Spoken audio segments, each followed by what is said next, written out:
अस्सलामु अलैकुम वरहमतुल्लाह। वालेकुम अस्सलाम वरहमतुल्लाहि वबरकातुहू। अल्हम्दुलिल्लाहि रब्बिल आलमीन वस्सलातु वस्सलामु अला रसूलिहिल अमीन। रब्बिश रह ली सदरी वयस्सिर ली अमरी वहलुल उक़दतम मिन लिसानी यफ़क़हू क़ौली। अल्हम्दुलिल्लाह, मुस्लिम इनहेरिटेंस का बैच नंबर 16 शुरू होने जा रहा है और उसका ये लेक्चर नंबर 1 है। उम्मीद की जाती है कि जो गाइडलाइन आप सभी हजरात को दी गई होगी उसको फॉलो किया जाएगा। मेरा इंट्रोडक्शन ये है कि मेरा नाम अनवर आलम है और 30 इयर्स मुझे इंडस्ट्री में हो चुके हैं। आईटी डोमेन से और सिक्योरिटी डोमेन से मैं बिलोंग करता हूँ और 2015 से अल्हम्दुलिल्लाह मुस्लिम इनहेरिटेंस पर मैं रिसर्च वर्क कर रहा हूँ। और अभी तक अब मैंने इतनी किताबें लिखी हैं जो यहाँ पर मौजूद हैं। ये मेरी टेक्निकल स्किल्स हैं और ये वो प्रोफाइल है जहाँ पे मैंने वर्क किया है। कमिंग जो बुक है वो inheritance shares of Muslim women है, इंशाल्लाह जो रमज़ानों से पहले अवेलेबल हो जाएगी। इतना सा इंट्रोडक्शन मेरा काफ़ी है। बाकी मैं वेबसाइट पर की लिंक्स भी आपको भेज चुका हूँ और काफ़ी मटेरियल आपके पास जा चुका है। आज का जो टॉपिक है मुस्लिम इनहेरिटेंस, इसको दो पार्ट्स में हम डिवाइड कर सकते हैं। एक रूल्स ऑफ इनहेरिटेंस वो रूल हैं जो कुरान और हदीस के अंदर प्री डिफाइंड है and nobody have the right, किसी कोई परमिशन नहीं है कि वो उन रूल्स को चेंज करे। हम जो चीज़ कर सकते हैं जिसमें मॉडिफिकेशन कर सकते हैं, मेथड चेंज कर सकते हैं, that is the calculation method. इस कैलकुलेशन मेथड को चेंज किया जा सकता है। तो मेरा जो फोकस रहेगा वो कैलकुलेशन ऑफ इनहेरिटेंस के ऊपर रहेगा, क्योंकि ये रूल्स ऑलरेडी प्री डिफाइंड है, इसमें there is no modification. Calculation of inheritance के लिए हमें ज़रूरी है कि फ्रैक्शनल मैथमेटिक्स आता हो। फिफ्थ स्टैंडर्ड से फ्रैक्शनल मैथमेटिक्स शुरू हो जाता है। उसके लिए मैंने कुछ मदारिस के लिए भी किताब लिखी है, सराजी से पहले रियाजी, ताकि जिनको मैथमेटिक्स नहीं आया है वहाँ से उसको अंडरस्टैंड कर सकते हैं। और उसके वीडियो के लिंक भी आप हजरात को भेजे जा चुके हैं। कुरान करीम में केवल 3 आयत करीमा हैं जो तकसीम मिरास से रिलेटेड हैं, जिसमें शेयर्स डिफाइंड हैं। वो आयत करीमा हैं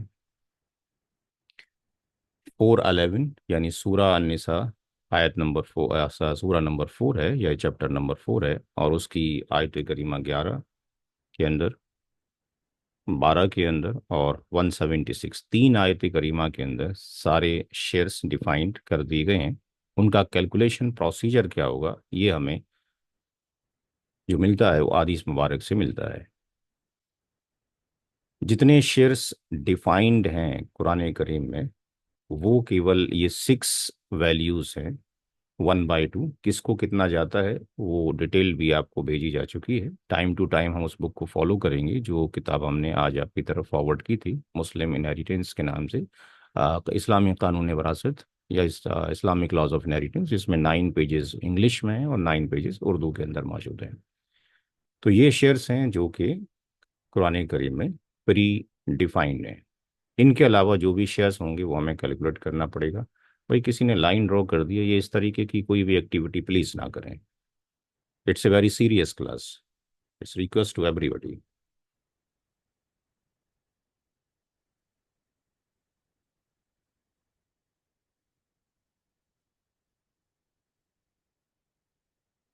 जो एयर्स हैं, 3 तरह के वारिस होते हैं या एयर्स होते हैं या उत्तराधिकारी होते हैं, जिनकी जो टर्मिनोलॉजीज हैं जो मदारिस में पढ़ाई जाती हैं वो जबिल फूज के नाम से, जिसको शेयरर्स या पुरानिक एयर्स के नाम से या फिक्स्ड शेयरर के नाम से हम जान सकते हैं, जिनके हिस्से फिक्स्ड हैं, प्री डिफाइंड हैं शरीयत के अंदर। जिनके हिस्से प्री डिफाइंड नहीं है वो असाबात की कैटेगरी में आते हैं। ये कैटेगरी नंबर 1 है। सबसे पहले इनको डिस्ट्रीब्यूट किया जाता है प्रॉपर्टी। ये कैटेगरी नंबर 2 है। इनसे बचने के बाद जो रेसिड्यू बचता है वो असाबात को जाता है। अगर इन दोनों में से कोई भी एग्जिस्ट ना करता हो तो फिर तीसरी कैटेगरी को मिलता है। इस कोर्स में हमारा जो फोकस रहेगा वो इन 2 टाइप्स के एएस के ऊपर रहेगा।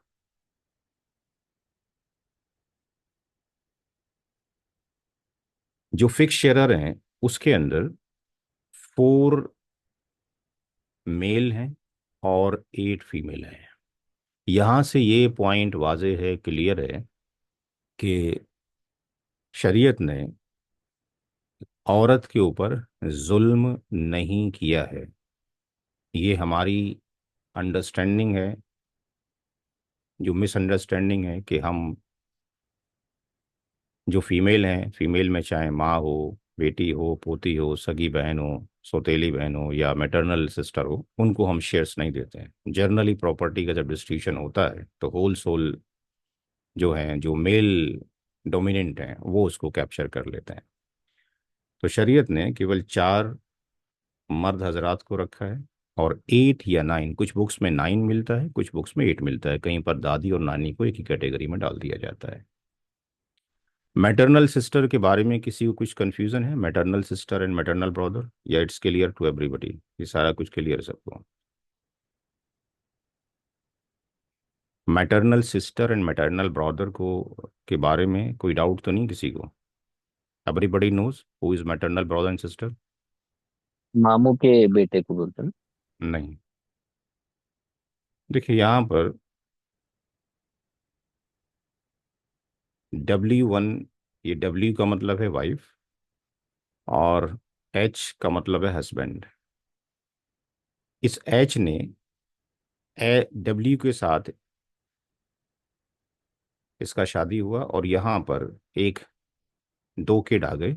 एक आपके पास लेट से सन है और ये डॉटर है। तो यहाँ पर इसको अगर हम H1 मान लेते हैं और ये W1 मान लेते हैं, तो ये जो S1 और D1 है, ये आपस में इनका रिलेशन क्या होगा? सेशन को 2 वे रखें, क्योंकि 1 वे रखेंगे तो इंटरेक्टिव नहीं होगा। क्योंकि आपने सीखना है इस चीज़ को, जिन लोगों ने भी ज्वाइन किया है। रियल सिबलिंग्स से रियल होगा। Brother and real sister. Real brother and real sister. Calculation based classes नहीं होती हैं इनहेरिटेंस की। 100 में से लेट से 2% ही क्लासेस होते हैं। तो आप लकी हैं और मैं भी लकी हूं कि आपको पढ़ा रहा हूं, और आप भी बहुत लकी हैं। तो यहाँ पर ये real brother and real sister है। इमेजिन इट कि इसका डेथ हो जाता है, इसका डेथ हो जाता है। ये अपना दूसरा शादी कर लेती है H2 से। पहला हस्बैंड का डेथ हो गया है। अब W1 एंड H2 से कुछ औलादें पैदा हुई। लेट से यहाँ से S2 और D2 पैदा हुए। तो जो S2 और D2 हैं, ये रियल ब्रदर रियल सिस्टर हैं। जी हाँ। यस। ठीक है जी, ये real brother and real sister हैं। लेकिन अब यहाँ पर जब H2 ने W1 से शादी किया तो उसके साथ में ये 2 किड्स भी एट दैट टाइम मौजूद थे। चाहे ये इसके घर पर आते हैं या नहीं आते हैं, चाहे ये वर्ल्ड में कहीं पर भी रहते हैं, ये और ये आपस में इनका जो रिलेशन होगा वो maternal brother and maternal sister का होगा। माँ, शरीक, बहन, भाई। Clear to everybody? Yes sir.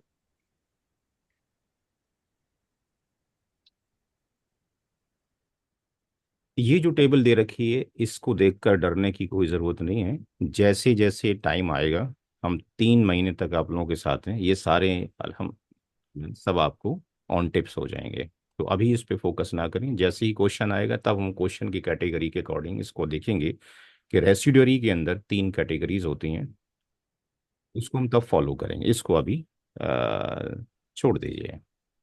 यहाँ से हमारा चैप्टर शुरू होता है कि distribution of inheritance after death. यहाँ पर ये टॉपिक इसलिए दिया गया है कि हम ये देखते हैं कि जब क्वेश्चंस हमारे पास आते हैं तो somebody सेज कि हमने अपनी प्रॉपर्टी को अपनी लाइफ में डिस्ट्रीब्यूट कर दिया है, और उनका कहना ये होता है कि हमने अपनी विरासत को, अपनी मीरास को तकसीम कर दिया है। तो की पॉइंट याद ही रखना है कि जो तकसीम मीरास है वो आफ्टर दी डेथ ही होती है। जिंदगी में whatever you are giving, जिस जो भी आप दें किसी को, वो तरका नहीं होता है, वो विरासत का बंटवारा नहीं होता है। वो क्या होता है जिंदगी में जो हम देते हैं, गिफ्ट होता है। तो गिफ्ट और हिबा या हदिया या तोहफा, इनके रेफरेंसेस यहाँ पर इंटरनेशनल हदीस के अंदर मौजूद हैं कि गिफ्ट अगर हम किसी को देना चाहते हैं तो गिफ्ट क्या है, kind of transfer of property भी की जा सकती है। तीन तरीके से इस्लामिक शरीयत के अकॉर्डिंग हम प्रॉपर्टी को ट्रांसफर कर सकते हैं। गिफ्ट के अकॉर्डिंग कर सकते हैं, विल के साथ में कर सकते हैं, या आफ्टर द डेथ जो इस्लामिक लॉ है, मुस्लिम लॉ ऑफ सक्सेशन, उसके अकॉर्डिंग डिस्ट्रीब्यूशन ऑफ इनहेरिटेंस कर सकते हैं।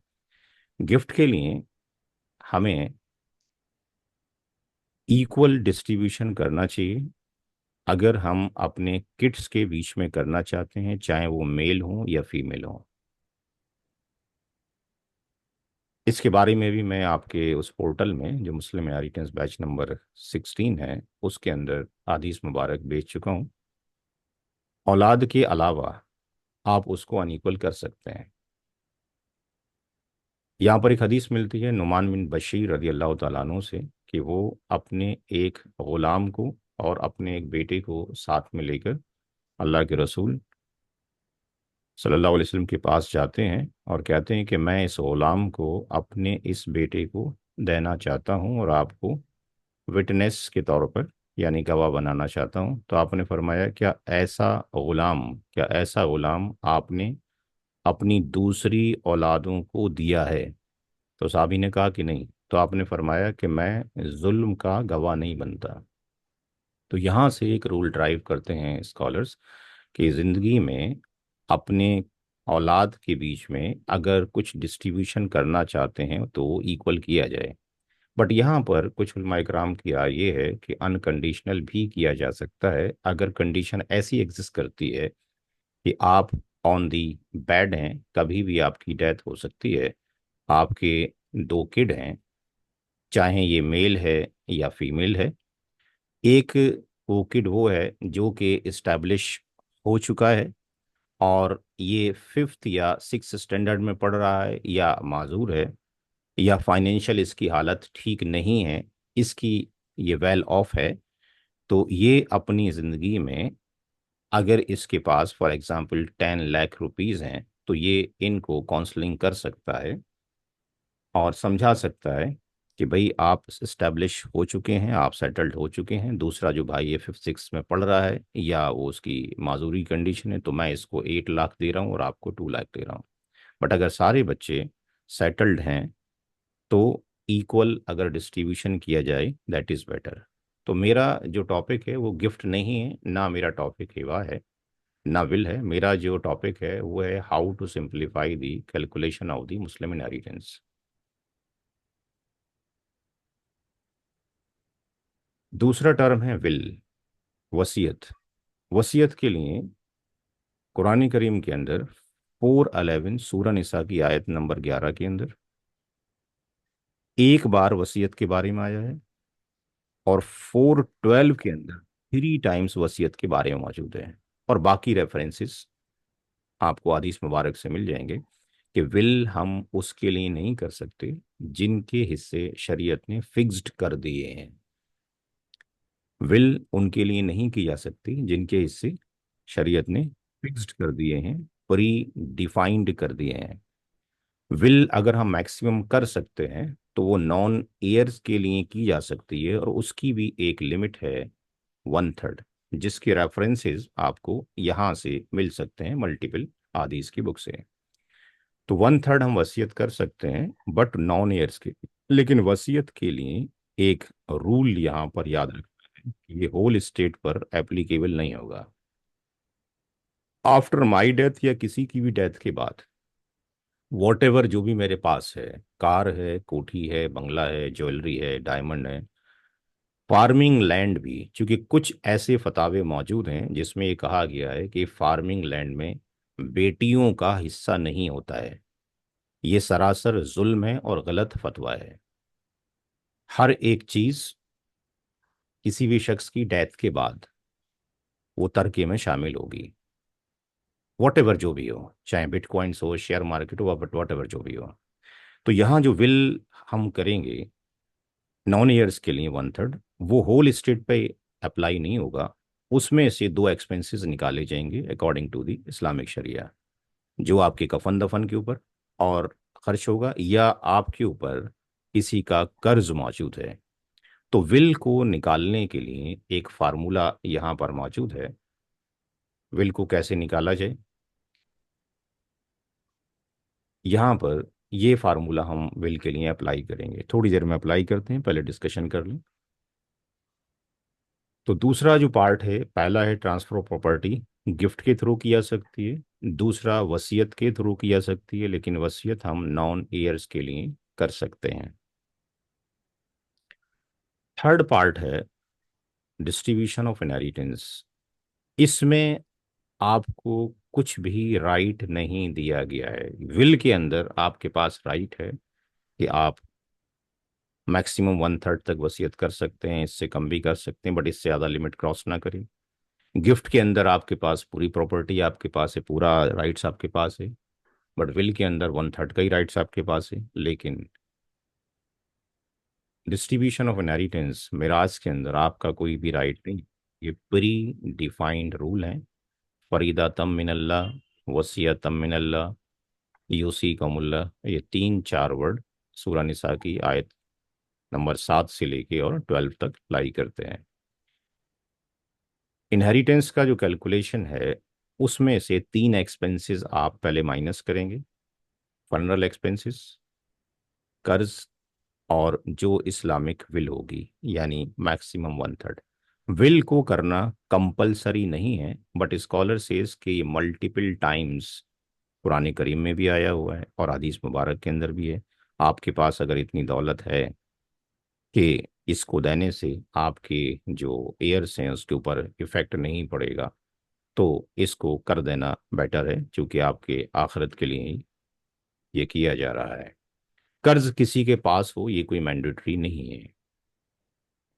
जब कोई शख्स मर जाता है, हम में से हर शख्स जो भी क्लास ले रहा है या इस वीडियो को बाद में सुनेगा, मेरी भी डेथ हो सकती है पढ़ाते पढ़ाते। तो ये कफन दफन सबसे पहले मेरा ये किया जाएगा। दूसरे नंबर पर देखा जाएगा क्या मेरे पास कोई ऐसा डॉक्यूमेंट तो नहीं रखा हुआ जिसके अंदर ये लिखा हो कि कर्ज मेरे ऊपर है। तो हमें ये चाहिए कि हम सबको ये चाहिए कि हमें अपनी एक पर्सनल डायरी बनाकर अपने तकिए के नीचे रख के सोना चाहिए, कि अगर हमने किसी को पैसा दिया है या कहीं से पैसा आना है, तो उसका रिकॉर्ड वहाँ पर मेंटेन होना चाहिए। तो पहले नंबर पर कफन दफन होना है, दूसरे नंबर पर कर्ज, तीसरे नंबर पर एग्जीक्यूट किया जाएगा विल का, और चौथे नंबर पर डिस्ट्रीब्यूशन ऑफ इनहेरिटेंस होगा। यहां पर हम एक क्वेश्चन लेकर चलते हैं। फॉर एग्जाम्पल, किसी की डेथ के बाद, किसी की भी डेथ के बाद अगर हम ये मान लेते हैं कि उसका टोटल प्रॉपर्टी अमाउंट सब कुछ मिला के वॉट एवर जो था 1 लाख रुपीज था, 1 लाख रुपए उसका अमाउंट था। कफन दफन पर उसके खर्च हो गया 10,000। उसके ऊपर जो कर्ज था, जो उसने किसी से लिया था, ये कर्ज भी उसको पे करना है उसकी प्रॉपर्टी में से। और उस शख्स ने जिसकी डेथ हुई, उसने एक वसीयत 25,000 की कर दी थी।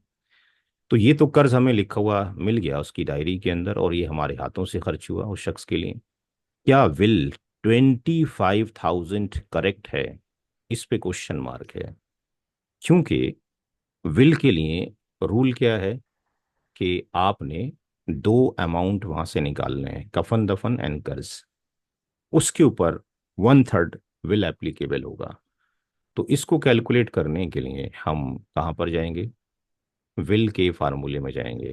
तो यहाँ पर जो टीपीए है, total property amount, that is 1 lakh, इसमें से आपने जो फनरल एक्सपेंसेस है दैट इज 10,000, और जो कर्ज है दैट इज 30,000, इन दोनों को माइनस करना है, ये ब्रैकेट 1/3।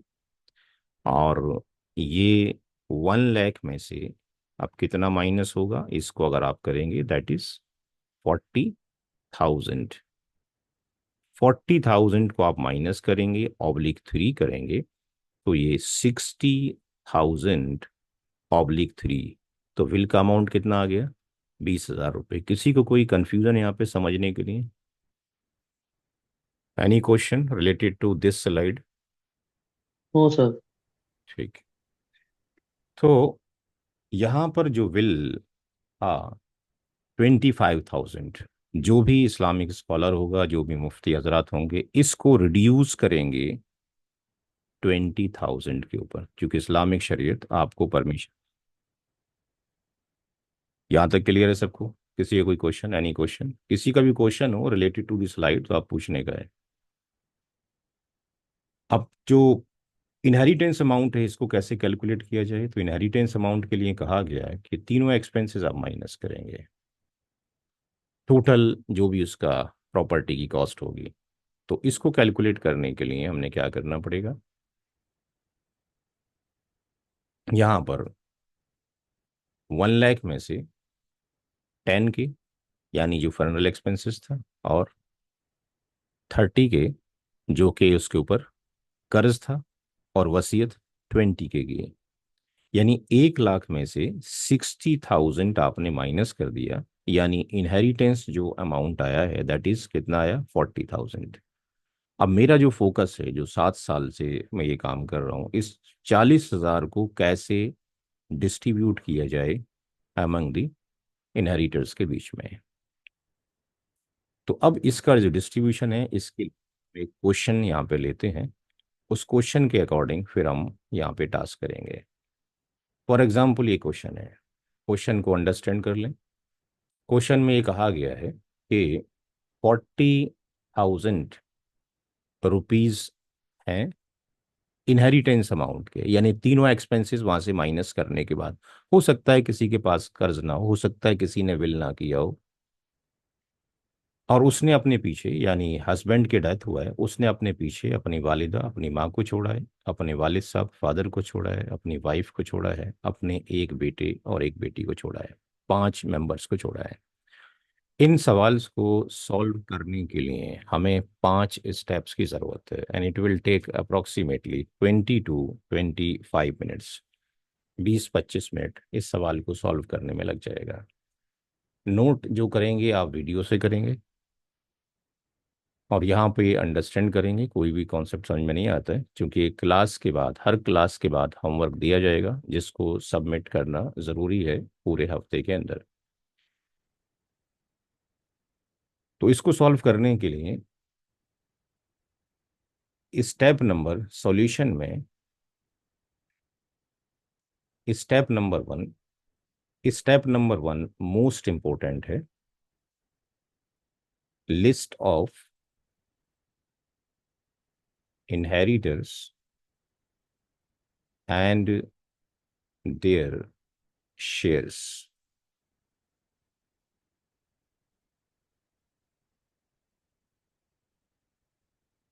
यानी वारिसीन की लिस्ट और उनके हिस्से हैं। तो यहाँ पर जो हमारे पास लिस्ट है उसमें mother father wife son daughter, mother father wife son and daughter.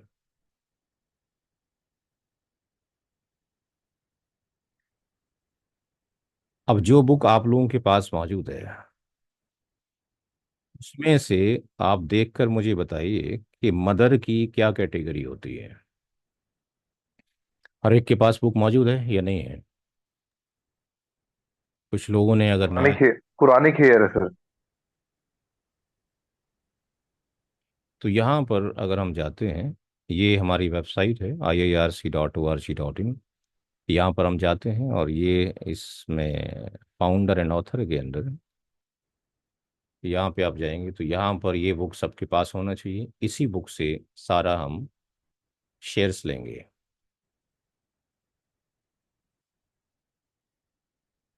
तो यहाँ पर अगर हम देखते हैं तो मदर किस कैटेगरी में आती है, उसका शेयर कितना होगा। तो यहाँ से हम इस बुक को फॉलो करेंगे।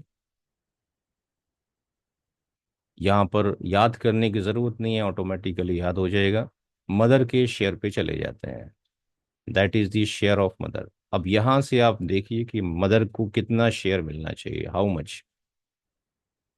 मदर को कितना शेयर मिलना चाहिए। 1/6। 1/6 क्यों मिलना चाहिए, एनीबडी। ये सारे लोग इन्वॉल्वमेंट रखें क्लास के अंदर, तभी इंटरेस्ट पैदा होगा। और एक ऐसा टॉपिक है कि सर ये जवील फुरूज में से है, तो जवील फुरूज में से है तो 1/6 ही इसका बनता है हिस्सा, अगर औलाद मौजूद हो तो। औलाद मौजूद हो तो। जी। ठीक है, तो तकसीम मिराज की अहमियत इस बात से हम लगा सकते हैं कि इब्ने माजा की हदीस नंबर 2719 है। अल्लाह के रसूल सल्लल्लाहु अलैहि वसल्लम ने इरशाद फरमाया, ओ अबू हुरैरा रदी अल्लाह अन्हो, वरासत का इल्म सीखो और सिखाओ। ये आधा इल्म है, ये भुला दिया जाएगा, और सबसे पहले यही इल्म मेरी उम्मत से उठा लिया जाएगा। तो शायद ये आज के दौर की प्रोडिक्शन है। हम देखते हैं कि किसी भी, इल्ला माशाल्लाह, मस्जिद के मिंबर से इसके ऊपर खिताब नहीं होते, आम जलसों में इसका कोई डिस्कशन नहीं आता। बाकी सारी चीज़ों का डिस्कशन किया जाता है और इसको इग्नोर किया जाता है। तो इसको सीखने की और सिखाने की ज़रूरत है। तो यहाँ पर हमारा जो शेयर होगा वो कितना होगा, 1/6 होगा, चूंकि औलाद मौजूद है। तो यहाँ पे मदर हमेशा जो होती है प्राइमरी ईयर्स होती है, जिसको हम जेड एफ लिखेंगे, जबिल फ्रूज। हम उसने उस टर्मिनोलॉजी को भी रखा है जो मदारिस में पढ़ाई जाती है। माँ का शेयर 1/6 है। क्यों? ड्यू टू किड्स, औलाद की मौजूदगी में। चाहे औलाद में बेटा हो चाहे औलाद में बेटी हो, माँ को 1/6 ही जाएगा। अब और कोई बताए कि वालिद साहब का शेयर कितना होगा। वालिद साहब का शेयर कितना हुआ, किताब को हम ओपन कर लेते हैं, बाकी वन किताब बाई आपके पास।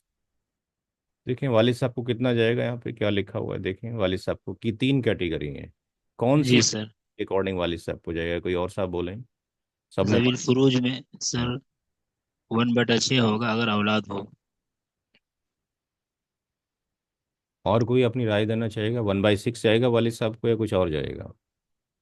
प्लस आर क्या है? वन बाई हमारे सिक्स पास हमारे पास औलाद में सन एंड डॉटर है। अगर औलाद में सन नहीं होता तो वालिद साहब को कितना जाता। जविल फुरूद प्लस रेसिड्यू। और एससीडीओ फिर औलाद को कितना जाता। अगर बेटी, पोती और पड़पोती मौजूद है तो वालिद साहब को 2 शेयर जाएंगे, एक फिक्स शेयर 1/6 और एक आर बचा हुआ रेसिड्यू, अगर बचता है तो। लेकिन हमारे क्वेश्चन के अकॉर्डिंग वालिद साहब को केवल 1/6 जाएगा, क्योंकि औलाद में सन मौजूद है। तो यहाँ पे हम उसको कैटेगराइज करेंगे कि वालिद साहब को जेड एफ जा रहा है, जविल फरूज के अकॉर्डिंग 1/6 जा रहा है, due to son. Due to son अगर डॉटर होता तो इसको 1/6 प्लस आर जाता अभी। वाइफ की कैटेगरी क्या होती है, वाइफ को शेयर कितना जाएगा, फिर किताब की तरफ जाएंगे। तो ये वन बाई किताब, एट ये किताब आपके पास प्रिंट आउट 1/8। में रखा होना चाहिए। वाइफ को जाएगा कितना, 1/8, चाहे औलाद यस। बेटा हो, ये बेटी हो, पोता हो या पड़पोता हो, जो भी वॉट एवर। तो ये किताब आप एज ए मास्टर बुक की तरह आप अपने पास रखेंगे तो इंशाल्लाह समझने में आसानी होगी। याद करने की ज़रूरत नहीं है, जब आए सवाल तो देख लें, वो ऑटोमेटिकली इंशाल्लाह 3 महीने में याद हो जाएगा। वाइफ भी हमेशा जेड एफ होती है, माँ भी हमेशा जेड एफ होती है, लेकिन वालिद साहब की कंडीशन बदलती रहती है। कभी जेड एफ होते हैं, कभी जेड एफ असबा होते हैं, कभी केवल असबा ही होते हैं। वाइफ का शेयर 1/8 है, ड्यू टू किड्स, चाहे एक हो या मल्टीपल हो। तो ये तो तीनों जो थे वो थे ZF। लेकिन सन एंड डॉटर जब को एग्जिस्ट करते हैं, एक साथ एग्जिस्ट करते हैं, तो सन एंड डॉटर की जो कैटेगरी है वो जो लाई करती है, तो अगर हम देखते हैं सन एंड डॉटर जब एक साथ लाई करते हैं तो उनकी क्या कैटेगरी होती है। यहाँ पर सन एंड डॉटर जो आते हैं वो असबात में आते हैं, यानी रेसिड्यूअरी के अंदर आते हैं। असबात ऊपर लिखा हुआ है, ये रेसिड्यूअरी है या एग्नेटिक एयर से। और असबात के अंदर यानी तीन कैटेगरी हैं, असबा भी गैरी, जिसमें हमने ब्रैकेट में लिख दिया है जब कभी भी रेसिड्यूअरी में मैन एंड वुमेन एक साथ लाई करेंगे तो वो ABG कैटेगरी कहलाएगी। हम शॉर्ट में उसको ABG लिखेंगे। तो यहाँ पे सन एंड डॉटर हो तब भी ABG में आएगा, या पोता पोती हो तब भी ABG के अंदर आएगा। सगी बहन सगा भाई और सौतेली बहन सौतेला भाई जब कभी भी ये को एग्जिस्ट करेंगे तो इनको रेसिड्यू में से 2:1 के अकॉर्डिंग शेयर मिलेगा। हर बेटे को, जितने भी बेटे होंगे, हर बेटे को 2 हिस्से रेसिड्यू में से, हर बेटी को एक हिस्सा। तो यही 2:1 पोता पोती के लिए भी एप्लीकेबल होगा, और रियल सिस्टर और रियल ब्रदर और पैटर्नल ब्रदर पैटर्नल सिस्टर के लिए भी एप्लीकेबल होगा। तो यहाँ पर सन एंड डॉटर को जो जाएगा, इनकी कैटेगरी जो लाई करेगी वो लाई करेगी ABG, असबा बी गैरी। जब मेल फीमेल एग्जिस्ट करेंगे इनको रेसिड्यू में 2:1 शेयर जाएगा।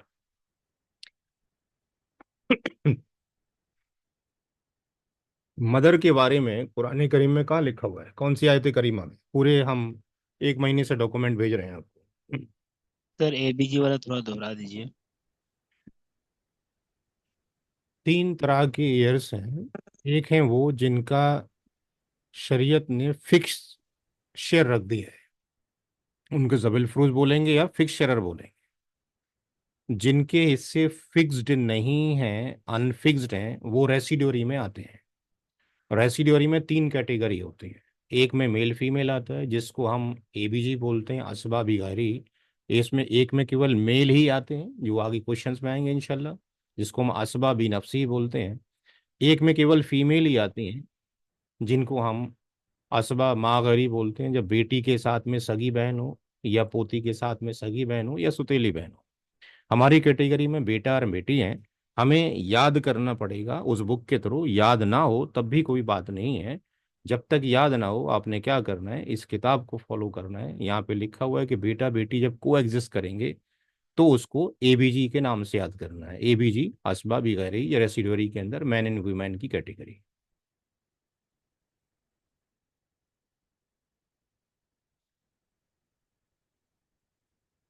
मेरा क्वेश्चन ये था कि मदर कुरान करीम में कौन सी आयत करीमा मेंशन है। पूरे महीने से हम आपके पास डॉक्यूमेंटेशन भेज रहे हैं, आई होप सो कि सबने पढ़ लिया होगा। किसी की आवाज़ नहीं आ सूरह रही, क्लास में मज़ा नहीं सूरह है। निसा नंबर 11 में।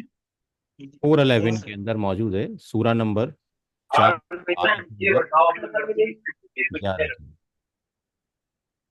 ये मरहला मेरे लिए नहीं है कि हर घर में हर एक की मौत होनी है, ठीक है। हर एक को घर में किसी एक फर्द को तो आता हो। फादर साहब का काम ऑन पेंशन है, उसी में भी और 11 में ही। के अंदर मेंशन है। वाइफ का कौन सी आयत करीमा मेंशन है? वालाकुम निस्फु मा तरा का, यहाँ से आयत करीमा शुरू होती है 4:12। और 12 और सन एंड डॉटर के बारे में यूसीकुमुल्लाहु फी औलादिकुम। 176। ठीक। अब हम चलते हैं स्टेप नंबर 1 के बाद, जो कि मोस्ट इम्पोर्टेंट था। इसी तरीके से जैसे आपको कराया जा रहा है, इसी तरीके से हमें सेम पैटर्न पर होमवर्क चाहिए। शेयर ऑफ, यहाँ पे सही बुखारी की हदीस है कि सबसे पहले उनको हिस्से दिए जाएंगे जिनके हिस्से फिक्स्ड हैं। टोटल शेयर ऑफ ZF यानी प्राइमरी ईयर्स के टोटल शेयर्स कितने होंगे। यहाँ से हम इसको M ले लेते हैं। M का मतलब मदर, F का मतलब फादर, फादर। और W का मतलब वाइफ। फादर का शेयर 1/6 रख दीजिए, मदर का भी 1/6 रख दीजिए, फादर मदर का, और वाइफ का 1/8। कोई बताएगा एलसीएम कितना होगा? यहाँ पे एलसीएम कितना आएगा? एनीबडी? 24. 24। 1/6 की जगह पर क्या वैल्यू रखी जाए? हाउ 4. मच? 4। यहाँ पर भी 4। 1/8 की जगह पर कितना आएगा? 3 आ जाएगा। टोटल कितना हो 3। गया न्यूमरेटर में? न्यूमरेटर की टोटल वैल्यू कितनी हो गई? 11/24। 11/24। तो फिक्स शेयर्स ले जाएंगे पूरी प्रॉपर्टी का 11/24। यहाँ तक आई थिंक सबको क्लियर होना चाहिए। किसी को कोई भी डाउट है तो पूछने का है। आप ये देखिए कि रिक्वेस्ट जो डाली थी लोगों ने, 85 86 लोगों ने रिक्वेस्ट भेजा था, और 30 लोग क्लास में मौजूद हैं। तो सिंसियरिटी की भी कमी है। आप लोग सीखें जो भी ज्वाइन कर रहे हैं, और लोगों को सिखाने की कोशिश करें। अवेयरनेस पैदा करने की ज़रूरत है। स्टेप नंबर 3, अदीनो यूस्र, दीन आसान है तो डिस्ट्रीब्यूशन ऑफ इनहेरिटेंस भी आसान है। वो इंशाल्लाह अभी आधे घंटे में आप देखेंगे कि इसमें हमें कोई भी मुश्किल पेश नहीं आई है, जिनको मैथ से थोड़ी सी दिलचस्पी है। स्टेप नंबर 3 में शेयर ऑफ रेसिडुअरी, हमारे अकॉर्डिंग कैटेगरी है असबा बी गैरी, या शेयर ऑफ सेकेंडरी ईयर्स भी बोला जा सकता है, प्राइमरी ईयर्स वो हैं। यहाँ पर 5 स्टेप्स हैं, इस पर फोकस करना है। Step number 1, share left for son and daughter. जब भी आपको मेथड आ जाएगा तो फिर हम शॉर्टकट पे भी जाएंगे, फिर इतना लेंदी नहीं जाएंगे, बट आपको प्रोसीजर पता हो कैसे किया जा रहा है। यानी we are calculating the are residue. किसी की डेथ के बाद उसकी प्रॉपर्टी 1 करोड़ रुपए की हो या 100 रुपए की हो, उसकी प्रॉपर्टी एक ही मानी जाएगी, यानी तरका एक ही माना जाएगा। 1 minus total share of ZF। आप में से बहुत सारे लोगों ने मैथमेटिक्स में फ्रैक्शनल मैथमेटिक्स पढ़ा होगा। फ्रैक्शन क्या होता है? पार्ट ऑफ, क्या होता है फ्रैक्शन? क्या होता है? Part of, part Total of amount. Whole. Part of whole. Very good.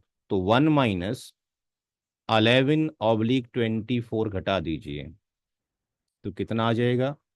24। 24 minus 11 equal to 13/24। That is the residue that will go to the son and daughter. Step number B, जो 13/24 बचा है वो किस तरीके से डिस्ट्रीब्यूशन होगा? UC को मुल्लाह फी औलादिकुम लिज़्ज़करि मिस्लु हज़्ज़िल उनसायैन। हर बेटे के 2 हिस्से बनेंगे और हर बेटी का एक हिस्सा। हमारे पास एक ही बेटा है और एक ही बेटी है, तो इनकी निस्बत क्या होगी, जिसको हम रेशियो बोलते हैं, ratio of son and daughter. तो रेशियो ऑफ जो सन एंड डॉटर है, that is S:D equal to 2:1। अगर फॉर एग्जाम्पल ऐसा होता कि हमारे पास 2S होते और 1D होता, तो हम कैसे लिखते इसको? S:S:D, और ये कितना हो जाता? 2:2:1। क्लियर है ये सबको? अगर हमारे पास 3 सन होते तो हम इसको 3S लिखते। अगर हमारे पास 2 डॉटर होती तो हम यहाँ पे फिर एक कॉलन D लगा देते और कॉलन 1 कर देते। ठीक है। Step number C, addition of ratio, इसको कहा जाएगा निस्बतों का जोड़, एडिशन ऑफ रेशियोज। तो S+D इक्वल टू 2+1 = 3। यहां तक स्टेप ABC सबको क्लियर है? किसी कोई डाउट यहाँ पे? Any question? No sir. ठीक। Step number 4 is most important, जो D है, share of son. Equal to, यहां पर एक फार्मूला है जो कि मोस्ट इंपॉर्टेंट है, आर यानी बचा हुआ माल यानी residue, then multiplied by ratio of son, बेटे की निस्बत, जो उर्दू में समझना चाहते हैं उर्दू में समझते रहें, एडिशन ऑफ रेशियो। इस फार्मूले को हम मल्टीपल जगह यूज कर सकते हैं। अगर यहाँ ग्रांड सन होता तब भी यही फार्मूला होता, यहाँ ग्रांड सन आ जाता। अगर यहाँ पर, भाई ये लाइन ना खींचे प्लीज, रिक्वेस्ट है ये, मोहम्मद उवैद साहब, ये बच्चों की क्लास नहीं हो रहा, बी सिंसियर। आर का मतलब बचा हुआ माल, रेसिड्यू, कितना माल बचा हमारे पास, हाउ मच रेसिड्यू, कितना बचा हुआ है, 13/24। 13/24, 24। 13/24। बेटे की निस्बत, रेशियो ऑप्शन कितना है, रेशियो ऑप्शन कितना है, 2। 2। एडिशन ऑफ रेशियो कितना है, 3। 3। प्योर मैथमेटिक्स है, आसान है, मुश्किल बिल्कुल भी नहीं है। जैसा कि किताबों में लिखा हुआ है, ये इल्म सबसे टफ है ना, और दीनो युस्र, दीन आसान है। 2 से इसको डिवाइड कर दीजिए, कितना आ गया, 12। तो कितना आ जाएगा, 13/36। 36। अब प्रॉब्लम ये है, समझने की ज़रूरत ये है कि उलमा इकराम हमारे सरों के ताज हैं और रहेंगे, बट मदारिस में जो एक कमी जो मैंने देखी है 7 साल में, मैथमेटिक्स की कमी है। अगर उनको आप इतना सा छोटा सा क्वेश्चंस दे दें तो they are unable to solve it. अब आपकी ड्यूटी है, जो क्लास कर रहे हैं, उन मदारिस के बच्चों को फ्रैक्शनल मैथमेटिक्स सिखाएं। बिना फ्रैक्शनल मैथमेटिक्स से मुस्लिम इनहेरिटेंस सॉल्व नहीं हो सकता है। ये तो सिंगल डेथ है। जब आप पढ़ेंगे मल्टीपल डेथ, जिसको मुनास्खा कहा जाता है, जहाँ पे 8 10 2 4 डेथ हो जाएं, तो फिर फ्रैक्शन का फ्रैक्शन हो जाएगा फर्दर, फिर कैसे कैलकुलेशन होगा। तो हमें सबको इंटीग्रेट करने की ज़रूरत है। आप उनको से सीखें, आप उनको सिखाएं। बात समझ आ गई। E step, share of daughter, share of daughter, are multiplied by ratio of daughter, बेटी की निस्बत, और यहां पर addition of ratio, addition of ratios जो आपने किया था। तो आर की वैल्यू तो वही रहेगी, 13/24। बेटी की निस्बत कितनी है, 1 है, तो बेटी की निस्बत आप 1 रखेंगे। एडिशन ऑफ रेशियो कितना है, वही 3 है। कितना आ जाएगा सिंप्लीफाई होके, कोई बताएगा, हाउ मच, 84। 13/84। 84। 84 तो कभी नहीं आएगा।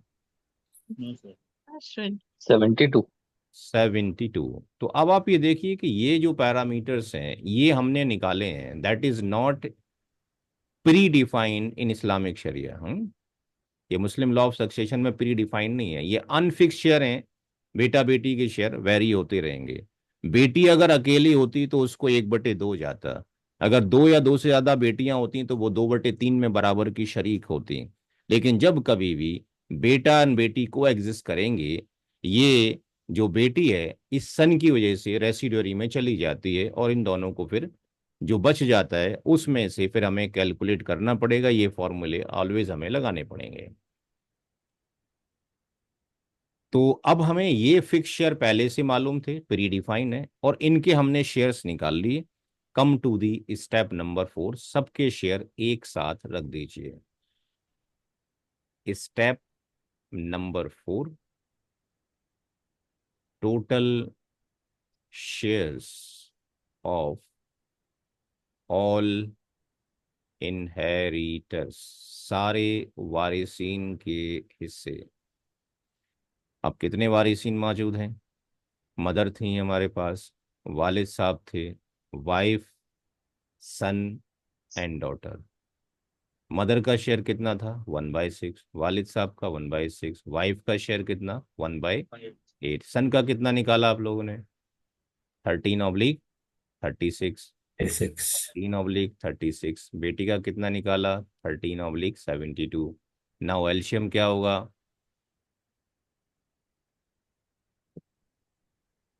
पहले एलसीएम क्या था?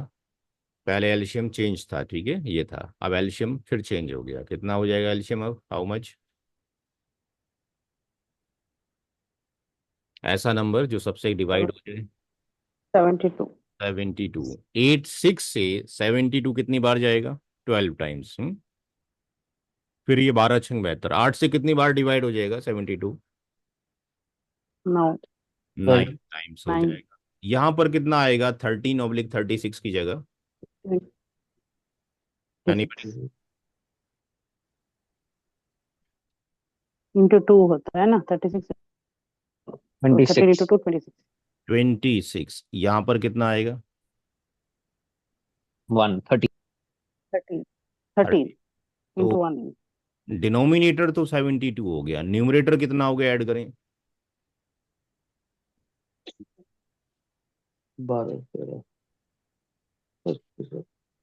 72.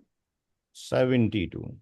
तो अगर किसी ने इफ्ता से या नदवा से या देवबंद से, जहां पर भी आपने इफ्ता से अगर ये मसला पूछा कि किसी शख्स की डेथ हो गई है, शौहर मर चुका है, उसने पीछे अपने पीछे माँ को छोड़ा, वालिद साहब को छोड़ा, बीवी को छोड़ा, बेटे को छोड़ा और बेटे को छोड़ा, तो they will not tell you the all the process, कैसे कैलकुलेशन हो रहा है। आपको एक फाइनल आंसर मिलेगा। क्या आंसर मिलेगा?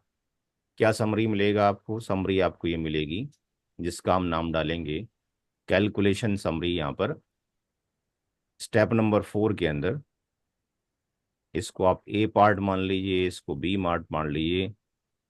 कैलकुलेशन जो समरी मिलेगा after the death of the husband, वो ये मिलेगा कि टोटल जो डिवीजन है प्रॉपर्टी के कितने होंगे?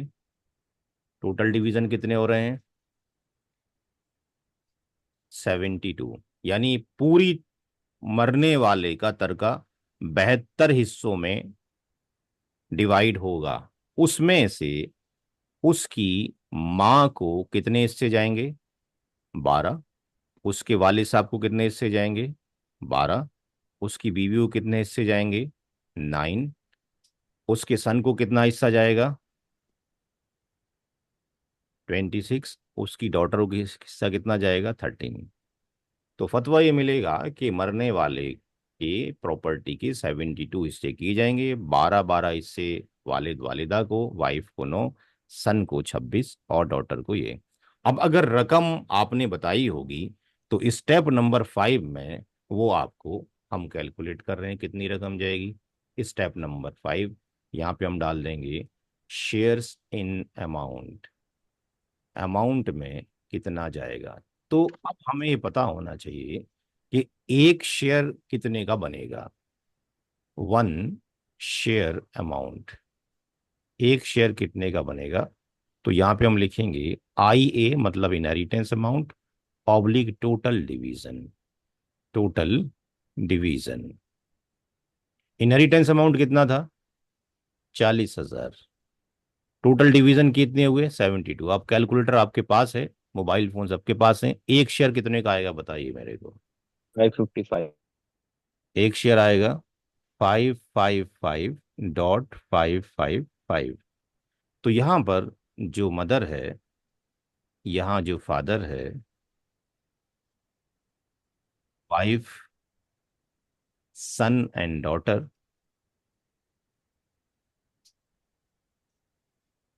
मदर को कितने हिस्से मिल रहे हैं?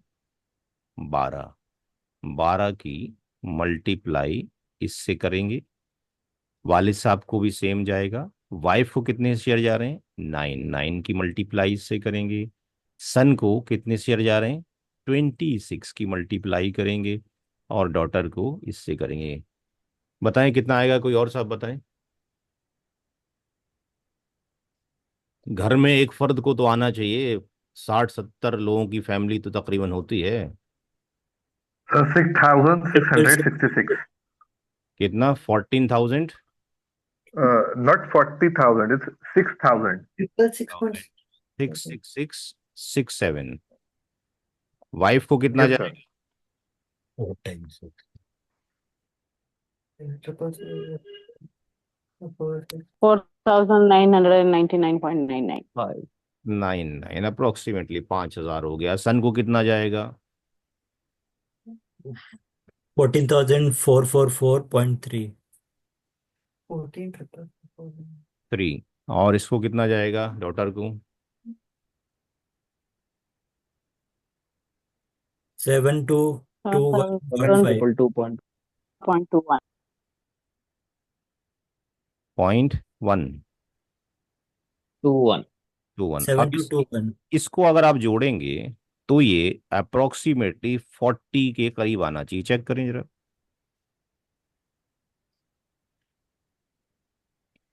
तो ये जो प्रोसीजर है जो मैंने आपको बताया है, जिनका बच्चों का इंग्लिश ठीक है, जो इंग्लिश मीडियम में पढ़ते हैं, 8th क्लास का जो बच्चा है या बच्ची है, इसको आराम से सॉल्व कर लेगी। इसके लिए हमें किसी फतवे की ज़रूरत नहीं है, जैसे कि नमाज, रोज़ा, हज, ज़कात, इनके लिए हमें फतवे की कोई ज़रूरत नहीं, सब प्री डिफाइंड है। और इसका तो एक प्लस पॉइंट ये है कि इसमें कोई मसलकी इख्तलाफ नहीं है कि आप देवबंदी हैं, आप बरेलवी हैं, अहले हदीस हैं, इस्लाही हैं, फलाई हैं। Everything is defined in Holi Quran and हदीस। इसलिए हमने जो अपना चैनल बनाया है, ग्रुप, कितना आ गया भाई इसमें? आ गया हाउ मच? 39,999.85। अब 85, 2-4 पैसे का डिफरेंस है। ठीक। हमने जो तरीका आपको बताया, हमें बताइए कि इसमें कोई टफ टास्क आपको नजर आता है कि जो समझने के बाहर हो, जो समझा ना जा सकता हो? एनीबडी कोई कमेंट पास करना चाहेगा? किसी की आवाज नहीं आ रही, ऐसा लग रहा है बहुत मुश्किल है। Sir you made it easy. नहीं आसान है, मुश्किल तो नहीं है, आसान है अल्हम्दुलिल्लाह। बिल्कुल आसान है। अब मसला ये सर है कि जब आप कैलकुलेशन तो आसान है, बट आ, सर थोड़े वर्ड समझने में दिक्कत आती है सर, नए वर्ड्स हैं सर। नहीं, वर्ड्स को बोलिए मत, उसको कैटेगरी को हटा दीजिए। अगर आपने मेरा ग्रुप को ज्वाइन कर रखा है तो मैंने फ्लो चार्ट्स आपके पास भेजे हैं, अगर आपने देखा हो तो। Okay sir. फ्लो चार्ट्स मिल गए आपको कि नहीं मिल गए ग्रुप में? जी सर मिल गए। यहाँ अब मिले हैं, फ्लो मिले हैं। चार्ट में जाइए, there is no terminology at all. Okay field sir. में इस तरह की फ्लो चार्ट्स अवेलेबल नहीं है। अल्हम्दुलिल्लाह, अल्लाह का शुक्र है कि अल्लाह ने मुझे तौफीक दी जिसमें टर्मिनोलॉजी है ही नहीं। तो आप टर्मिनोलॉजी को भूल जाइए। आप सिर्फ याद रखिए, औलाद है तो माँ को इतना जाएगा, इसको बीवी को इतना जाएगा, वैसे याद कर लीजिए। क्यों टर्मिनोलॉजी में जाते हैं? टर्मिनोलॉजी में जाने का ही तो मुश्किल टर्म है। टर्मिनोलॉजी को इग्नोर करके आप इस पे फोकस कीजिए, कौन होगा तो कितना मिलेगा, ऐसे याद कर लीजिए और याद धीरे धीरे हो जाएगा इंशाल्लाह। 3 महीने तक डेडिकेशन के साथ में लगे रहिए। तो मैं ये कह सकता हूँ कि अगर मुझे 20 आता है तो आपको 17-18% तो आ ही जाएगा, है 17-18 तो हो ही जी जाएगा, 20 बोलते जी हैं। सर। पिछला जो बैच था उसमें तकरीबन 149 लोगों ने एनरोल किया था क्लास में। लास्ट में जो रह गए, जब 3 महीने के करीब तकरीबन 16-17 लोग रह गए, लास्ट टर्न पे मैंने टेस्ट लिया, 8 लोगों ने टेस्ट दिया। तो ये हमारा इंटरेस्ट है और ये अच्छी बात नहीं है। किसी भी स्कॉलर से पता कर लीजिए, हर एक यही कहेगा कि रोज़ा, नमाज, हज, ज़कात आपने कितने भी कर लिए हों, लेकिन अगर आपने तकसीम मिरास नहीं किया है तो आयत करीमा 13 और 14 को पढ़ के देख लीजिए कुरान करीम के अंदर। जो तकसीम मिरास 11-12 के बाद डायरेक्टली दे रखा है, तिलका हुदूदुल्लाह से जो शुरू होती है कि जो इस पर अमल करेंगे उनका ठिकाना तो जन्नत है, और जिन्होंने इसको इग्नोरेंस में ले लिया उनका काम क्या होगा? उनका परमानेंट ठिकाना जहन्नम हो जाएगा। खालिदन फिया का वर्ड आया हुआ है। हमने अपने इस प्रोग्राम के अंदर स्कॉलर्स को भी रखा है, क्योंकि बिना उसके काम नहीं हो सकता। क्योंकि कभी कभी फतवे की ज़रूरत पड़ जाती है, जब बहन भाइयों में या रिलेटिव्स में लड़ाई झगड़े पैदा हो जाते हैं तो फिर वो नहीं मानते।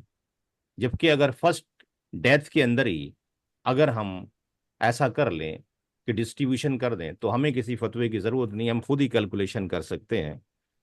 IARC.org इस पे जाएंगे, यहाँ पे हमने मल्टीपल स्कॉलर्स को रखा हुआ है। इन स्कॉलर्स में कुछ आपके वेल नोन होंगे, ये नदवी साहब हैं, ये मौलाना अबू खालिद समीउल्लाह फैदी साहब हैं। इनको 52 ईयर्स से इनहेरिटेंस ये पढ़ाते हैं। इजहार फलाही साहब हैं, जामिअतुल फलाह के अंदर हैं। ये मुफ्ती रईस अहमद खान कासमी वाली साहब हैं, जिनकी किताब देवबंद के मदारिस में सिराजी का आसान हल चलती है।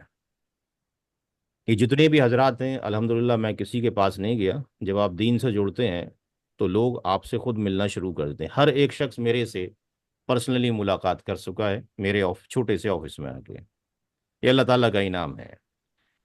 तो फतावे जब चाहिए होते हैं तो हम इनकी तरफ फॉरवर्ड कर देते हैं। ये मौलाना के अबू यासिर अमीनुर रहमान उमरी मदनी, ये बेंगलोर में है।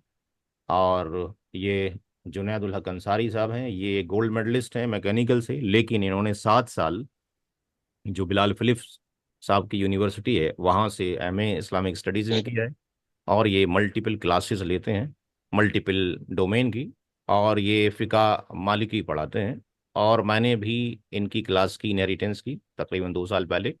तो देयर इज़ नो डिफरेंसेस कि भाई वहाँ पर इस पे डिफरेंस हो, कोई माइन्यूट से लास्ट पे जाके हैं 1-2%, but in general there is no conflict at all. तो अभी ये हैदराबाद से क्लासेस ले रहे होते हैं। तो ये हमारी टीम है। जो आपके पास कोई अगर वो फतावे चाहिए होते हैं तो यहाँ से मिल जाते हैं। लेकिन अगर हम सीख लें तो फिर हमें उसकी ज़रूरत इंशाल्लाह नहीं पड़ती है। घर के लिए जो आपने होमवर्क नोट करना है, जिन लोगों को इस साइट का इंट्रोडक्शन नहीं है, इंट्रोडक्शन हम देते हैं, उसके बाद क्लास को एंड करेंगे। यहाँ पर इंग्लिश के अंदर आप देख सकते हैं तक़सीम मिराज से रिलेटेड जो भी आयत करीमा यहाँ पे आपको मिल जाएंगी। हमने जो डिस्कशन किया अभी 11 का किया है, और ये 12 का किया, 12 का। उर्दू के अंदर भी आपके पास मौजूद है, यहाँ पर उर्दू में आप जा सकते हैं। कुछ अहादीस ऐसी हैं जो हमें फॉलो करनी है, क्योंकि कुरान मजीद में उनका डिस्कशन नहीं है। जैसे बेटी के साथ में अगर पोती हो, आगे रूल्स आएंगे। अगर डॉटर के साथ में ग्रांड डॉटर है तो ग्रांड डॉटर का शेयर कितना होगा, that is not define in the holy Quran. ये आपको हदीस मुबारक से मिलेगा कि डॉटर का हिस्सा 1/2 है, और डॉटर के साथ में अगर ग्रांड डॉटर हो तो इसका हिस्सा 1/6 होगा। और अगर ऐसा होता कि केवल ग्रांड डॉटर ही होती तो वो उसको 1/2 जाता। तो ये चीज़ें हम हदीस से लेंगे, बिना हदीस मुबारक के हम कुछ भी नहीं कर सकते हैं। बुक्स इंग्लिश में भी अवेलेबल हैं। आप लोगों के पास जो भी बुक्स हों मेरे व्हाट्सएप पे भेज सकते हैं ताकि इन पे अपलोड करवाए जा सके। इसी तरीके से उर्दू में भी मौजूद हैं। जो इस क्लास में उर्दू वाले हजरात हैं वो देख सकते हैं, यहाँ पे उर्दू के अंदर भी किताबें अवेलेबल हैं।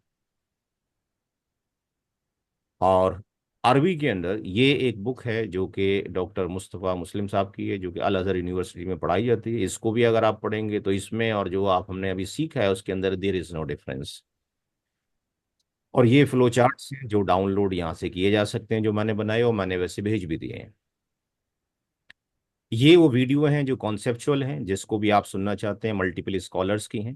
थ्योरेटिकल वीडियो यानी लेक्चर जिसमें कैलकुलेशन नहीं बताया गया है, लेकिन ये कैलकुलेशन बेस्ड वीडियो हैं जो मेरी हैं या कुछ और लोगों की हैं। हमारा जो सिलेबस है, जो हम डिस्कशन करेंगे, सिलेबस का लिंक भी मैंने भेज दिया है। आज जो हमने डिस्कशन किया है केवल इतना डिस्कशन हमने किया है और एक क्वेश्चन ले लिया है। और इस टॉपिक के ऊपर कौन ईयर से कितने हैं हमने आपको बुकलेट वो दे दी है। अगले हफ्ते से इंशाल्लाह यहाँ से सीरीज वाइज लेके चलेंगे, क्वेश्चन नंबर 1 से करेंगे। तो इसको करने में हमें तकरीबन 3 महीने लग जाते हैं। जो भी क्लासेस या लेक्चर्स हम देते हैं जगह जगह जाकर उनकी कुछ फोटोग्राफ डाल दी जाते हैं ताकि ये रहे कि अवेयरनेस किस तरीके से फैलाना चाहिए। मैं फ्राइडे फ्री होता हूँ भाई, बाकी मैं मेरा जो प्रोफेशन है, मैं आईटी प्रोफेशन के अंदर हूँ, बिजी रहता हूँ। सैटरडे संडे भी whole day up to the 10 PM 11 PM तक नाइट में बिजी रहता हूँ, मॉर्निंग से फ्राइडे इसी। सर जामिया वाली फोटो नहीं डाली आपने अभी तक? जामिया वाली फोल्डर्स अभी फोटोग्राफ नहीं पड़ी हैं चूंकि इतना वक्त मिल नहीं पा रहा है मुझे, वो भी डाल अच्छा, देंगे। मैं उस टाइम क्लास में था आपकी, जब अच्छा आप अच्छा, जामिया ठीक आए थे। ठीक ठीक ठीक है। यहाँ पर ये मैंने अपने बारे में डाल दिया है, मैंने क्या क्या किया है। ये 2 चैनल्स हैं, यहाँ पे आप क्लिक करेंगे तो आपका भी जो ग्रुप बनेगा वो इंशाल्लाह आज बनाकर इसके अंदर हम डाल देंगे। और यहाँ से फिर आपका जैसे ग्रुप नंबर ये 15 था, आपका ग्रुप नंबर यहाँ पे 16 आ जाएगा और उसका लिंक हम आपको दे देंगे जो आपके पास चला जाएगा।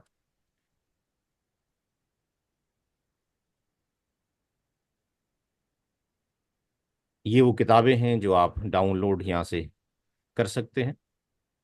अभी जो मेरी किताब आई है, ये मुस्लिम लॉज ऑफ इनहेरिटेंस है, उसके अंदर जो चीज़ें हैं वो भी हम आपको क्लास के अंदर पढ़ाएंगे। उसमें share of grandson granddaughter के बारे में है।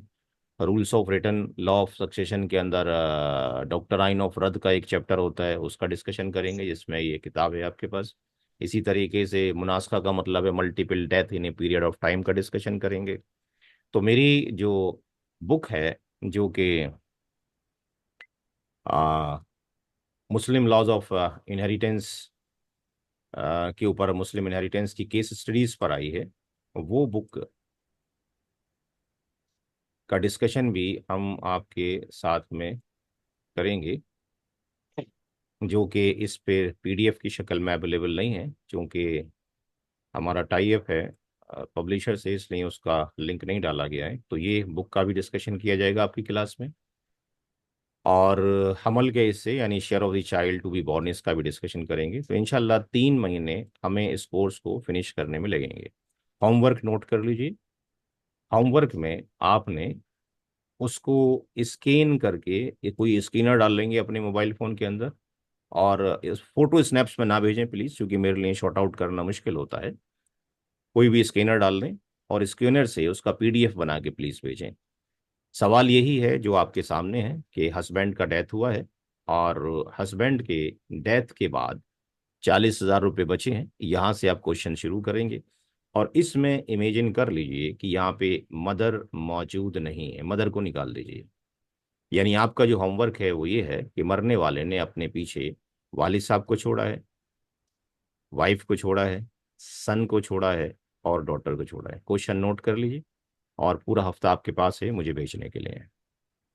ग्रुप के अंदर इनहेरिटेंस रिलेटेड तो कंटेंट्स डाला जा सकता है, आपस में आप डिस्कशन कर सकते हैं, बट इसके अलावा कोई भी प्लीज कंटेंट्स ना डाला जाए।